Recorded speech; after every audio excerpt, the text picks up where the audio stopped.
First, breaking right now in Newport news, a 16-year-old is fighting for his life after a drive-by shooting. Just after 9 o'clock, Newport News police rushed to Madison Avenue and found a teen with a gunshot wound to his back. Eyewitnesses saw a dark-colored vehicle, they say, speeding away. Right now, we have a crew headed to that scene, and we will update you the moment that we learn more on this situation in Newport News. The big story across the nation tonight, the FCC passing a controversial plan to repeal net neutrality. This affects anyone who uses the internet.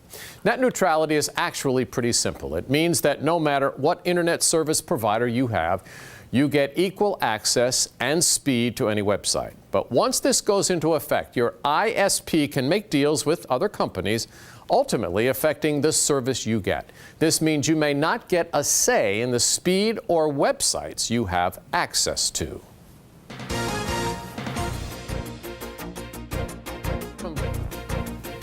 Coffee shops to downtown Norfolk, people everywhere are talking about today's decision. The majority we talked to very much against it, many calling it an infringement on their First Amendment rights. 13 News Now reporter Robert Boyd has that story.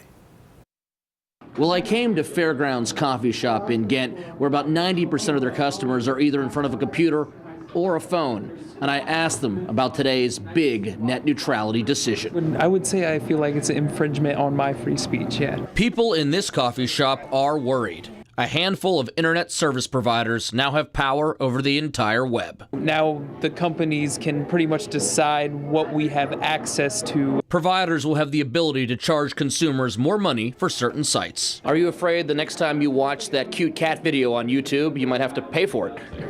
I'm not paying for that. Economic status could become a major divide when it comes to surfing the web. I mean, if you're rich, you can still, dump out money to get all the access to the internet you want. But if you're poor, all of a sudden you have to sit there and decide whether or not you want certain services more than others. These providers could even pick and choose which websites are easily accessible to the public and which are not. It kind of reminds me of how China, they don't have free access to the World Wide Web. They can only see what is provided to them. But outside the coffee shop, there are also people not as opinionated and not as informed. Do you know what net neutrality is? I actually don't.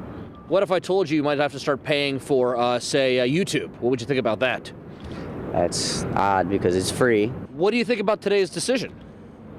Well, I don't know exactly what the decision was, but I imagine it's bad since you're out here. We did find at least one person who says everything is going to be okay. It wasn't a thing prior to 2015, and everything worked fine. It could be months before today's decision takes effect. In the meantime, attorneys generals in several states are threatening to sue the FCC.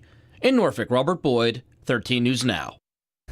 There's new information tonight surrounding this summer's Unite the Right rally in Charlottesville. The man accused of ramming his car into protesters, killing Heather Heyer, is charged with first-degree murder. Courtney Stewart was there for the emotional day in court. Wearing shackles and chains, Ohio resident James Fields was in the courtroom for the first time since his August 12th arrest. Also in court, Heather Heyer's mother, Susan Breaux, and more than a dozen of the 36 people who were injured, some critically, on August 12th. The prosecution showed overhead video of the crash shot from a Virginia State Police helicopter. It tracked Fields after he left the scene and through his roadside arrest shortly after. Surveillance footage from Red Pump Restaurant showed Fields' car driving down 4th Street across the downtown mall and then, more than a minute later, reversing at high speed. A Charlottesville police detective testified that Fields' rear windshield was broken after he struck the crowd. Fields' defense attorney is former Albemarle Commonwealth's attorney Denise Lunsford. Under cross-examination by Lunsford, the detective testified that Fields sobbed when he was told someone had died, and he asked that an ambulance offered to him be sent to the scene of the crash instead. The judge certified the first-degree murder charge and 9 other felonies, including multiple counts of malicious wounding. The charges will go to the grand jury on December 18th, and a trial date will be set at that time.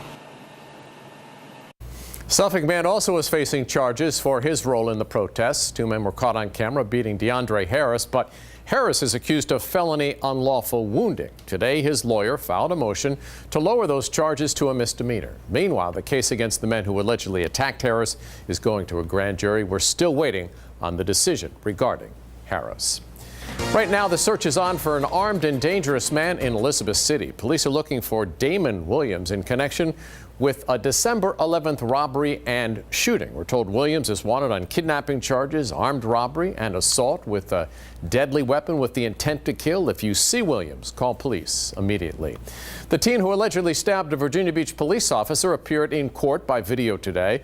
The judge read a list of charges for 17-year-old Riley Miller. They include attempted capital murder and malicious wounding of a law enforcement officer. The stabbing happened after two teens allegedly robbed someone yesterday in Chicks Beach. Police say the stabbing happened as officers were arresting Miller.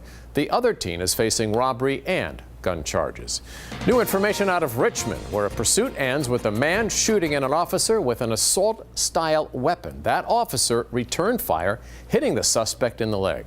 Colleen Quigley was first on the scene just minutes after those shots rang out. I'm standing on the corner of 4th and Pollock, and behind me is the dead end where that police chase came to a screeching halt. And we're told that those suspects hopped out and took aim at an officer. The violence began at 8:24 a.m. Newport was shooting, person shot, information still coming in. Richmond officers race over to St. John Street in Gilpin Court. There they find a man who'd been shot. Police Chief Alfred Durham says that victim is expected to be okay. At the same time, an officer arriving on the scene gave a vehicle description. At 8:27, police spotted that car and tried to pull it over, but the driver hit the gas. Is in pursuit of a suspect vehicle. Then at 8:29, police say those suspects hit a dead end. And that's when two men jumped out of the car, one carrying an assault-style rifle, fired at the officer. Shots fired at a police officer. He's going to be at 4th and Pollock. The chief says that officer fired back, hitting the shooter. Meanwhile, that second suspect took off. What do we got for a description of the other guy? Triggering a massive manhunt, complete with search planes and the canine unit. It lasted for nearly an hour until officers found a person of interest hiding in the woods. As for that shooter, the officer applied a tourniquet to his leg, and the chief said he's expected to be okay. All right, live look right now at the Hampton Roads Bridge Tunnel. Tonight, generally regarded as one of the region's worst traffic nightmares. Gridlock is a given there. Only on 13 News Now, a major step forward. Mike Gooding found out that a regional transportation panel okayed $500 million in bonds to get the project rolling. The number one issue always comes up, the Hampton Roads Bridge Tunnel. It's the number one choke point. So from just a perspective of the public, getting additional capacity there is very meaningful. When it opened on November 1st, 1957, the Hampton Roads Bridge Tunnel connecting Hampton and Norfolk was the first span to run between two man-made islands in the history of underwater transportation. The 3.5-mile link was designed to accommodate 10,000 vehicles a day by 1980, but by 1978, the actual count surpassed 40,000. Today, it's up to at least 88,000 and surges to more than 100,000 during tourist season. And what should be a 7-minute commute now averages 22 minutes. Now, thanks to the Hampton Roads Transportation Accountability Commission, there is hope. Today, the panel approved $500 million in new bonds to begin work on a 4-lane HRBT expansion in 2019. We don't want to do anything at all to slow down the Hampton Roads Bridge Tunnel, least of all not have the funds available to allow that project to move forward. And it'll make the region more competitive, too.